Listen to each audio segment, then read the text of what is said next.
कहते हैं कि इंसान की एज जब 30 साल हो जाए तब उसके जीवन में स्थिरता आ जाती है और साथ ही साथ जिम्मेदारियां भी बढ़ जाती है।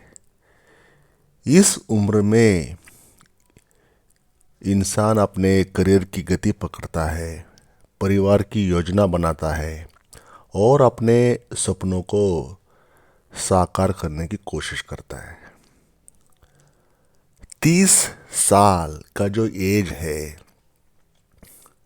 ये जो डिकेड्स होता है 20 साल से लेके 30 साल का, तो ये जो डिकेड है या ये 30 साल की जो एज है, मैक्सिमम इंसान ने, चाहे कोई जेंडर कोई भी हो, फीमेल हो मेल हो, कोई भी जेंडर हो, मैक्सिमम इंसान इस समय अपना करियर बना चुके होते हैं, अपना परिवार बसा चुके होते हैं। करियर इन द सेंस कि किसी ने कोई सर्विस ज्वाइन की होती है, चाहे स्टेट गवर्नमेंट की हो चाहे सेंट्रल गवर्नमेंट की हो। कोई प्राइवेट में जॉब कर रहा होता है आईटी फील्ड में, कोई होटल्स में, कोई एफएमसीजी में, कोई किस में कोई किस में, कोई अपना कोई बिजनेस पर्सन बनता है, कोई एंटरप्रेन्योर बन जाता है। कहने की बात, ओवरऑल बात यह है कि आपकी अर्निंग शुरू हो जाती है।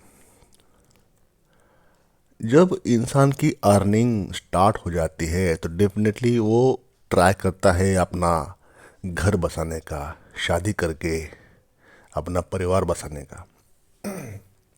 तो वो साथ साथ परिवार बसाता है और उसके जो ज़िंदगी के प्रति जो गोल्स रहते हैं, सपने होते हैं, उसके ड्रीम्स रहते हैं, उसको पूरी करने की कोशिश करता है। तो इस एज में मैच्योरिटी आ रही होती है, लेकिन पूरी तरह से इंसान मैच्योर हो नहीं पाता या होता नहीं है। तो ये एज में जब आपने अभी अभी अपने गोल्स के प्रति समर्पित हो रहे होते हैं, अपने ड्रीम्स के प्रति सोच रहे होते हैं, अर्निंग कमाई शुरू की हो चुकी होती है, तो इस समय ही होता है जो फाइनेंशियल बेस बढ़ाने का समय, फाइनेंशियल फ्रीडम का, फाइनेंशियल फ्रीडम की नींव बसाने का समय। और ऐसे मौके पे मैक्सिमम इंसान कुछ गलतियां कर देते हैं जिस कारण आने वाला समय उनको पीछे ले जाता है। आने वाले जो 10 साल 5 साल जो होते हैं लाइफ के, मतलब 30 साल से लेके 40 साल तक, वो हर किसी के जीवन में एक टर्निंग पॉइंट होता है। उसी में इंसान बनता है या बिगड़ता है। इसी समय में ही आपका फाइनेंशियल फ्यूचर कैसा रहेगा, आपके आपका बैंक बैलेंस ब्रोक रहेगा या बिल्ट बड़े सा रहेगा, ये सारा मैटर इसी 10 साल में छुपा होता है, जो 30 से लेके 40 साल तक। 30 की उम्र में लिए गए फाइनेंशियल डिसीजंस आपके प्रेजेंट समय को तो प्रभावित करती है, लेकिन भविष्य की दिशा और दशा दोनों तय करती है। तो ऐसे में अभी हम फाइनेंस के बारे में बात कर रहे हैं, ऐसे में ही इंसान से कुछ गलतियां हो जाती है जिस कारण बाद में उसको पछतावा हो जाता है। हर दूसरा तीसरा व्यक्ति इस मैटर से जा चुका होता है, इस मैटर से गुजरा होता है। तो ये गलतियां जो है, पर्सनली मेरे लाइफ में मैंने भी की है।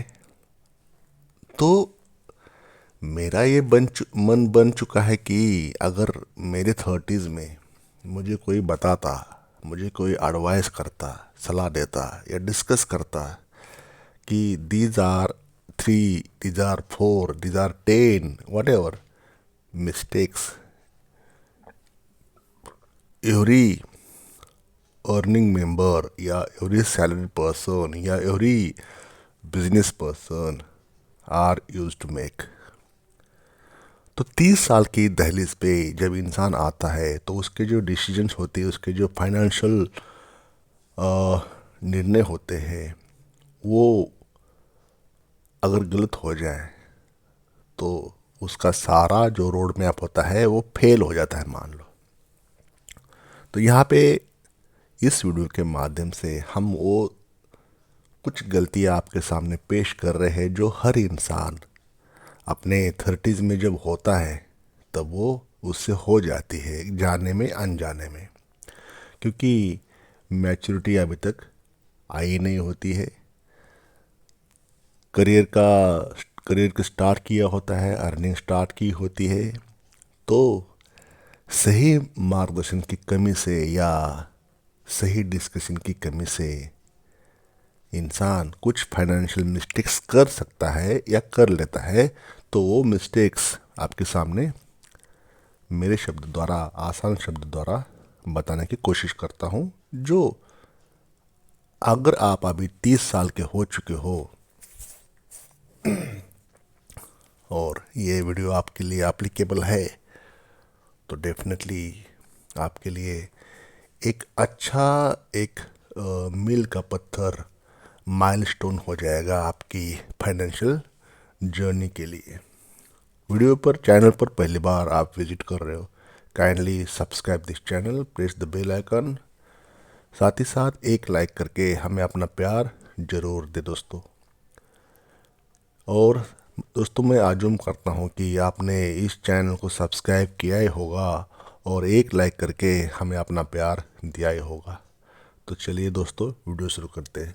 वीडियो का नंबर 1 पॉइंट है क्रेडिट कार्ड का गलत उपयोग करना। क्रेडिट कार्ड एक ऐसा मैटर है जो हर अर्निंग पर्सन चाहता है कि उसके पास क्रेडिट कार्ड हो, है ना। क्रेडिट कार्ड एक ऐसा इक्विपमेंट है, ऐसा टूल है जो आपको बेझिझक कहीं भी कभी भी ऑनलाइन ऑफलाइन शॉपिंग करने की अनुमति देता है। इससे आपके खर्च करने में आसानी हो जाती है, आपकी जो ज़रूरतें हैं उसको पूरा करने में आसानी हो जाती है। लेकिन ये एक जवाबदेही पद्धति से होना चाहिए। इसका जो लिमिट है, इसका जो यूज़ है, बहुत ही रिस्पॉन्सिबल मैनर्स में होना चाहिए। एक जवाबदेही इंसान की तरह इसका यूज़ होना चाहिए। और जब भी आप कोई शॉपिंग करते हो ऑनलाइन ऑफलाइन, तो उसका जो पेमेंट है उसके ड्यू डेट से चुकता करना चाहिए, बिल का पेमेंट भुगतान करना चाहिए। अगर आप इसमें फेल हो जाते हो पेमेंट करने में, जब आप शॉपिंग करने के बाद जब क्रेडिट कार्ड का बिल जनरेट हो जाता है, तो इसकी जो पेनल्टीज़, इसकी जो फीस रहती है वो बाकियों के मुकाबले में काफ़ी हाई रहती है। ये 36% से लेके 48% तक की पेनल्टीज़, फीस या जो भी इनके चार्जेस रहते हैं वो आपके ऊपर इम्पोज करते हैं। तो होता ये है कि एक बार दो बार ठीक है, लेकिन अगर बार बार आपसे गलतियां हो जाए तो आपको आपके फाइनेंसेस के बारे में सोचने की ज़रूरत होगी। तो बेटर है कि लाइफ के अर्ली स्टेज में बिना किसी डिफ़ॉल्ट के एक्सपीरियंस लिए दूसरों की गलती से सीखना है इस मैटर में। दूसरे क्या बोलते हैं, दूसरे क्या समझते हैं, दूसरे क्रेडिट कार्ड के बारे में क्या बोलते हैं, तो उनकी बात सुनना है। अगर वो बोलते हैं कि डिफ़ॉल्ट नहीं करना तो डिफ़ॉल्ट नहीं करना, समय पे भुगतान करना, पेमेंट करना तो समय पे करना है, ड्यू डेट से पहले या ड्यू डेट में। इसमें चूक होना नहीं चाहिए, क्योंकि ये सीधे आपके पर्सनल फाइनेंस के से संबंधित होता है। और इसकी जो लिमिट है वो एडवाइजेबल जो लिमिट रहती है उसको क्रॉस नहीं करना है। कुछ बातों को जो रोड मैप होते हैं, हमारे सीनियर्स, हमारे मेंटर्स, हमारे जो बड़े बुजुर्ग जो होते हैं उनकी बातें सुनना चाहिए, क्योंकि they used to give valuable advice in such matters. ये नहीं कि आपने खुद ही एक्सपीरियंस लेना है और खुद ही जब एक बार एक्सपीरियंस लिया तब मानना है, ऐसा नहीं है। कुछ बातों को अपने जो सीनियर्स रहते हैं उनकी बात मानना है। तो क्रेडिट कार्ड का यूज़ जो है जवाबदेही पद्धति से होना चाहिए, रिस्पॉन्सिबिलिटी होना चाहिए। जो लिमिट होता है, अगर आपको 100% का लिमिट है क्रेडिट कार्ड का, मान लीजिए उदाहरण के तौर पर 1 लाख रुपए का लिमिट है, तो आपको 30,000 तक ही शॉपिंग पर मंथ करनी चाहिए, उसके आगे नहीं। ये एडवाइजेबल लिमिट होता है। मतलब शॉपिंग करनी चाहिए ऐसा नहीं है, लेकिन करना है या कुछ कर काम है तो सजेशन ये रहता है फाइनेंशियल एडवाइजर्स का कि 30% से आगे खर्चा नहीं करना है, नहीं तो आपको फिर लोड हो जाएगा उसको पेमेंट करने के लिए अगले महीने जब बिल बनेगा। दूसरा है बजट न बनाना। बिना बजट के खर्च करना फाइनेंशियल स्टेबिलिटी के लिए खतरा है। ये पहली सीढ़ी बन जाती है किसी भी फाइनेंशियल डिफ़िकल्टीज़ की, कि कोई बजट नहीं लेकिन आपके एक्सपेंसेस चलते जा रहे हैं या आपके एक्सपेंसेस होते जा रहे हैं। देखिए दोस्तों, ये जब आपका करियर जब शुरू हो जाता है तो करियर के स्टार्टिंग में अगर आपको हैबिट बन जाए कि बजट बनाने की, कितना पैसे आपके पास आते हैं, आपके सेविंग्स में कितने रखने हैं, आपके घर के राशन, जो भी आपका राशन होता है खाना उसके लिए कितना रखना है। खुद के घर पे हो तो ठीक है, अगर रेंट पे रह रहे हो तो रेंट का पैसा देना पड़ेगा। अगर बच्चे हो रहे स्कूल जा रहे हैं तो उनके स्कूल फीस भरनी पड़ेगी। स्कूल तक पहुंचाने के लिए जो बस होते हैं उसके चार्जेस रहते हैं। तो कहने की बात है कि आपके जो भी खर्च हो रहे हैं तो उसका बजट बनाना पड़ेगा, वो भी प्लानिंग करके। बिना बजट के आगे कुछ नहीं होता। तो इसमें लोग अक्सर फेल हो जाते हैं बजट बनाने के लिए, और महीना होने से पहले ही उनके सारे पैसे ख़त्म हो जाते हैं, क्योंकि वो बजट बनाने में फेल हो चुके होते हैं।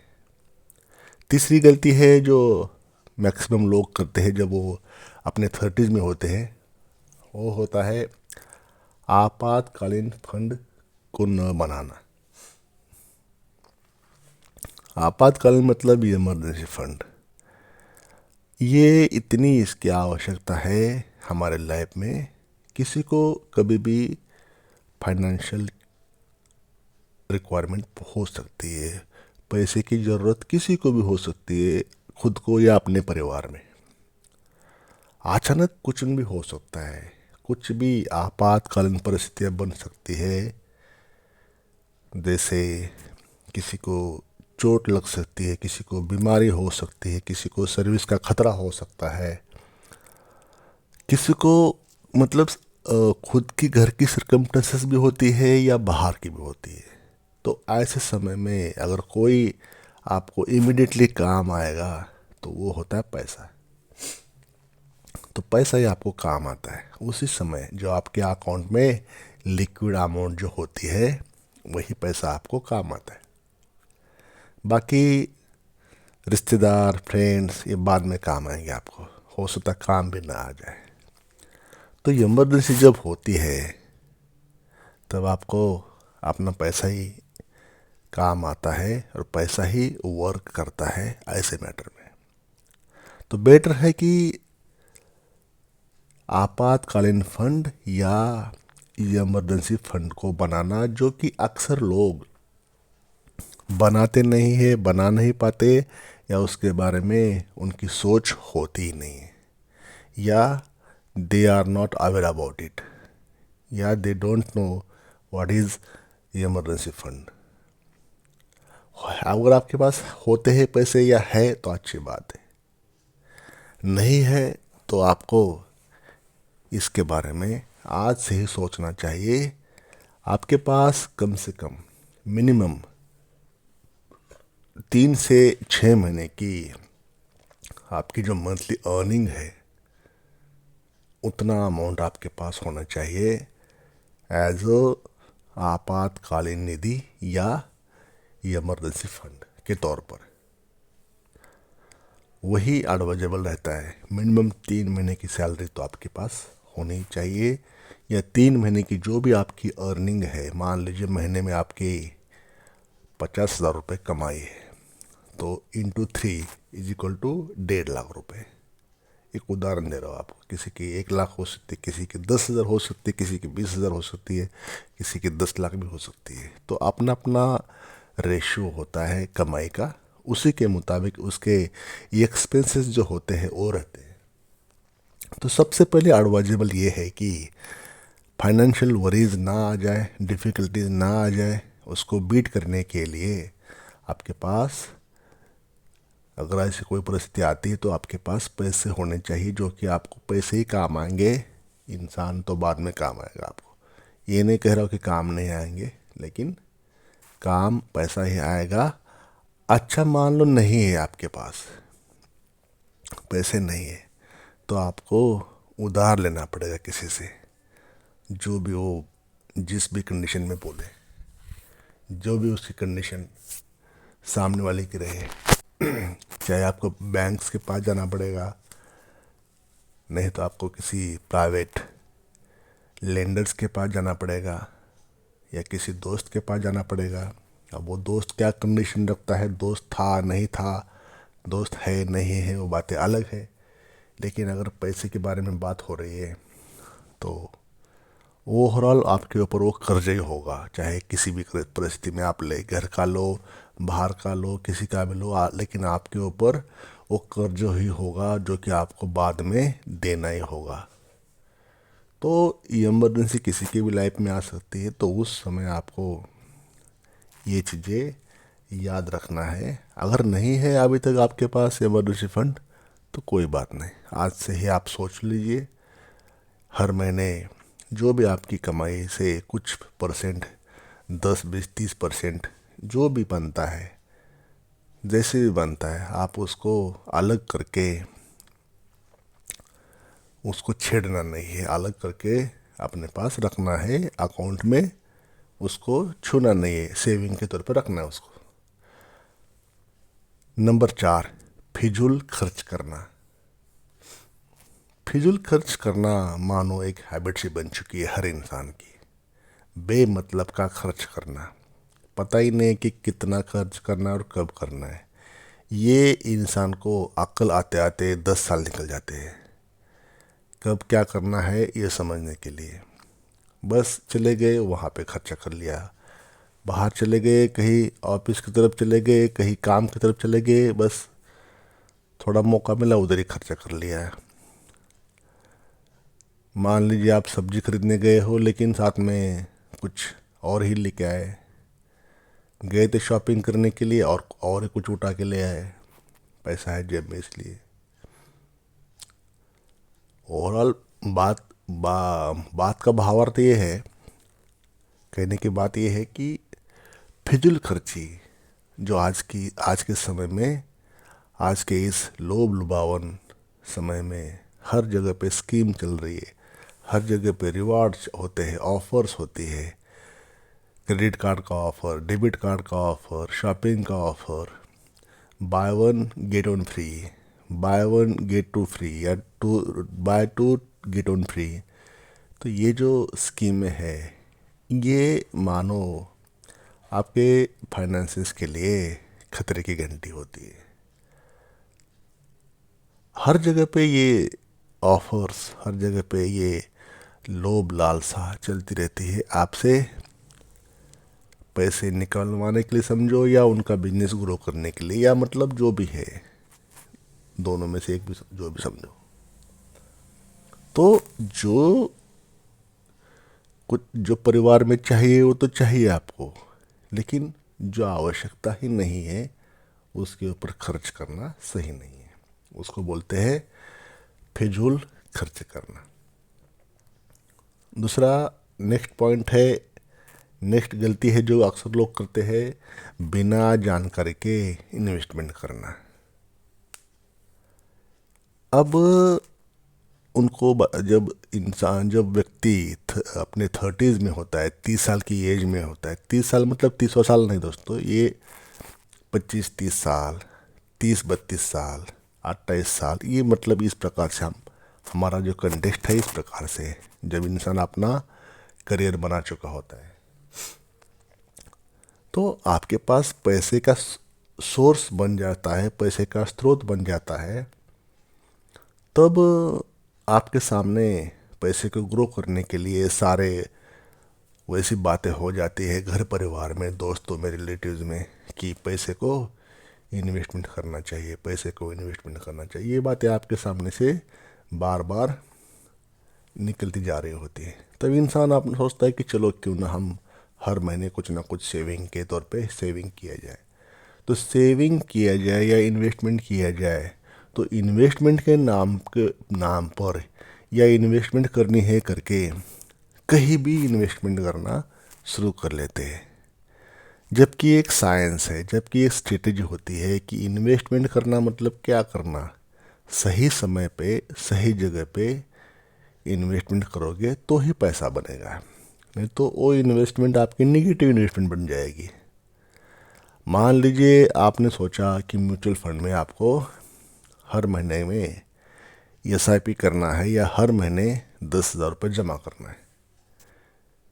तो अगर उस समय मार्केट का, शेयर मार्केट का पीक पॉइंट रहा होगा, या मानो उस समय ऐसी नेगेटिव न्यूज़ फ्लो चल रही होगी या कोई ऐसी गड़बड़ चल रही होगी, तो वो तो आपने पैसा इन्वेस्ट करना शुरू कर दिया और तभी से ही मान लो मार्केट में डाउनफॉल हो गया, तो वहाँ से अगर 20-30% करेक्शन होता है तो आपकी अमाउंट मान लो उतना कम हो जाती है, सब्जेक्ट टू शेयर मार्केट के हिसाब से। उदाहरण के तौर पे बता रहा हूँ। तो निवेश करना है इसलिए निवेश नहीं करना, निवेश करने के लिए जो समझ चाहिए पहले उसके ऊपर काम करना है। जो समझ चाहिए निवेश करने के लिए, वो समझ पहले डेवलप करो आप। निवेश करने की कला पहले डेवलप करो, कब एंट्री करना है और कब उस इन्वेस्टमेंट से क्विट करना है या एग्जिट करना है, तो आपको वो बातों की समझ आप में आनी चाहिए। लॉन्ग टर्म में इन्वेस्टमेंट करने से आपको बेनिफिट हो सकता है। नेक्स्ट है कर्ज में फंसना। सारे फाइनेंशियल इंस्टीट्यूशंस, सारे बैंक्स, जितने भी एडवर्टाइजमेंट होते हैं, वो सारे, जो इंसान अपने 30s में है और अच्छा खासा कमा रहा है उसी पे सभी की नज़र होती है, क्योंकि वो इंसान ने अभी अभी अपना करियर शुरू किया होता है, अपना घर बसा चुका होता है, ज़िंदगी जी रहा होता है। कमाई का जो सोर्स होता है, स्रोत होता है, उसके पास रेगुलर होता है, अच्छा होता है, मतलब रिकरिंग रेवेन्यू समझिए या रेगुलर स्रोत होता है। तो ऐसे जो मतलब जो प्राइवेट लेंडर्स, बैंक्स, ऐसे लोगों को ही चुनते हैं जो जिसके पास अच्छा सोर्स हो कमाई का। तो 30s में होता क्या है, कर्ज में फंसने की नौबत आपके आ सकती है। Debt trap. कैसे होता है डेट ट्रैप? मान लीजिए आपको किसी कारणवश घर बांधने के लिए, घर कंस्ट्रक्ट करने के लिए या कोई व्हीकल लेने के लिए, गाड़ी खरीदने के लिए अगर आपको लोन चाहिए तो आप बैंक्स के पास जाओगे। अब मैं अज्यूम करता हूँ कि आपको 10 लाख की गाड़ी लेना है, आपकी कमाई है हर महीने 30,000 40,000 रुपये या 50,000, चलो जो है 1 लाख मानता हूँ। तो उसमें से आपको ईएमआई देना पड़ेगा, घर का रेंट देना पड़ेगा, बच्चों की फीस जमा करनी पड़ेगी, राशन का पैसा खर्चा निकालना पड़ेगा। तो ये सब बातें आपके सामने आ जाएगी जब आप लोन लेते हो। तो अर्ली 30s में लोन तो आपको क्विक मिलेगा, कमाई का सोर्स होता है, डेबिट का कोई सिबिल्स का कोई इशू नहीं होता है। तो ऐसे समय में जो लिया गया जो लोन होता है वो डिप्रिसिएटिंग एसेट में लगाया होता है, ना कि अप्रिसिएटिंग एसेट में नहीं होता। जो एसेट आपको कमाई करके नहीं देने वाली वो होती है डिप्रिसिएटिंग एसेट। जैसे गाड़ी हो गई, गाड़ी तो आपका तेल के लिए पैसा ले जाएगी आपसे, ऑयल पेट्रोल डीजल के लिए। तो वो आपसे जो 10 लाख रुपए अपने लोन पे लगाए हैं, वो उसके बावजूद भी आपको हर महीने उसके ऊपर खर्चा करना पड़ेगा, तेल के लिए, सर्विसिंग के लिए, बहुत कुछ बातें होती है, उसका इंश्योरेंस के लिए, जो कि आपके जेब पर लोड रहेगा एक्स्ट्रा। तो होता यह है कि जो आपकी पहले जो कमाई स्टेबल थी, या कमाई जो होती है उसी में सब कुछ करना है, तो आपकी कमाई तो बढ़ती नहीं, लेकिन बाकी खर्चे बढ़ने के कारण ये होता है कि आपसे डिफ़ॉल्ट होने का खतरा बन जाता है, या पैसा समय पे ईएमआई ना देने की नौबत आ सकती है। ऐसे में आपने और कोई लोन लिया, मान लीजिए पर्सनल लोन लिया, क्रेडिट कार्ड का लोन लिया, कोई घर में फर्नीचर चाहिए उसके लिए लोन लिया,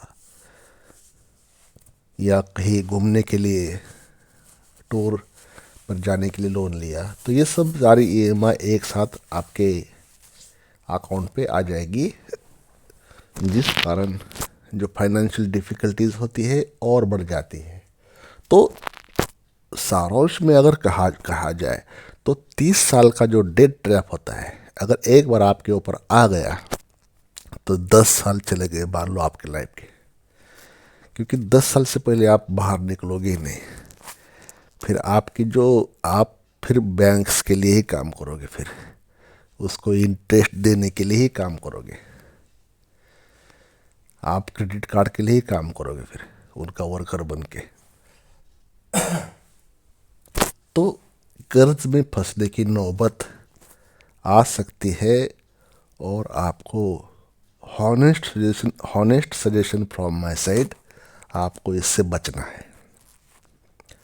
आपको गलती से भी इस ट्रैप में नहीं आना है जो अर्ली 30s में हर इंसान फंसता है, डेट ट्रैप में। कोई लोन मत लेना दोस्तों, जब तक कि आपको बहुत ही ज़्यादा ज़रूरी हो। लोन वही लेना जो आपको आवश्यक हो, और जो आपके आपके अकाउंट में कुछ कमा के पैसे देने वाले आसेट हो, उसी के लिए लोन लेना है। अगर कोई लोन लेना है जो आसेट बिल्डिंग के लिए, आसेट क्रिएशन के लिए, तो वो लोन एडवाइजेबल है। बाकी credit card loan, personal loan जो भी होता है ना, सबको अवॉइड करो, कोई ज़रूरत नहीं लोन लेने की। ये मेरा सजेशन आपके लिए रहेगा। तो ये छोटी छोटी बातें होती है, छोटी छोटी चीज़ें होती है जो आपको अपने अर्ली 30s में करना है। 30 की उम्र में फाइनेंशियल स्टेबिलिटी प्राप्त करना न केवल आपके वर्तमान को बेहतर बनाता है, बल्कि आपके भविष्य को भी सिक्योर करता है। ये कुछ गलतियां होती है जो आपको मैंने बताने की कोशिश की है, उससे बचकर आप अपने फाइनेंशियल पोजीशन को मजबूत बना सकते हैं। आज हर इंसान ब्रोक है। आज हर इंसान की पोजीशन बहुत नाजुक है, क्योंकि सारे जो मैटर्स है आजकल पहले के समय के मुकाबले लोन लेना बहुत ही आसान हो गया। आपके मोबाइल से लोन मिलता है, बैंक पे भी जाने की ज़रूरत आपको नहीं है आजकल। लोन ऐप्स है, बैंक्स होते हैं, प्राइवेट फाइनेंशियल इंस्टीट्यूशन रहते हैं, पेड लोन मिल जाते हैं। तो कहने की बात है कि जैसी आपकी रिक्वायरमेंट वैसे आपके अकाउंट में पैसे मिल जाते हैं। तो ये गलती है दोस्तों, जो हर कमाने वाला इंसान अपने 30s के दहलीज पे होता है तो वो गलतियां करता है। तो वो गलतियां कोशिश आपको करना है कि ये गलती, इसमें से कोई गलती आपसे ना हो जो कि सीधा आपके पर्सनल फाइनेंस को चोट मारे, पर्सनल फाइनेंस को इंजोर करे, और जिस कारण आप 10 साल पीछे हो जाओगे। ये जो लोन का ट्रैप, लोन का जाल, डेट ट्रैप आपके ऊपर आएगा, वो बाहर निकालने के लिए ज़िंदगी का काफ़ी अहम वक्त, जवानी का पीरियड निकल जाएगा आपसे हाथों से दोस्तों। These are true words from my side. जवानी के वर्ड्स मतलब जवानी के दिन जो होते हैं ना, आपके कमाने के, परिवार को ध्यान देने के, वो ध्यान आपका डाइवर्ट हो जाएगा। आपको पैसे भी देने पड़ेंगे और समय भी देना पड़ेगा लोन के लिए। तो ऐसी नौबत ना आ जाए। हम कोशिश करते हैं कि हमारे इस चैनल पर सही सही बातें आप तक पहुंचाएं। सही होती है, कुछ ना कुछ बेस रहता है मेरे कुछ वर्ड्स का, कुछ ना कुछ लॉजिक ज़रूर रहेगा दोस्तों। मैंने कोशिश की है कि किसी को मेरे वीडियो के कारण डिस्ट्रैक्शन ना आ रहे, कोई भटकाव ना आ रहे। सही सही सजेशन एक न्यूट्रल मैनर्स में, एक बैलेंस ओपिनियन में रहे, ताकि ये वीडियोस आपके लाइफ में कोई ना कोई वैल्यू क्रिएट करे, कोई ना कोई वैल्यू ऐड करे। तो अपने वीडियो से बस 10-5 मिनट आपके जाएंगे, लेकिन हो सकता है ऐसे वीडियोस आपको 1 साल, 2 साल, 3 साल आगे ले जाए या नुकसान होने से बचाए। तो आप अगर ऐसा मानते हैं कि आपको, आपके लिए ये इन्फॉर्मेशन बेनिफिशियल है लगी, तो इसको जस्टिफाई मैं करता हूँ। और आई होप कि आपने इसको एक लाइक किया होगा और चैनल को सब्सक्राइब किया होगा, और आपने हमें अपना प्यार दिया होगा, ऐसा मैं मानता हूँ दोस्तों।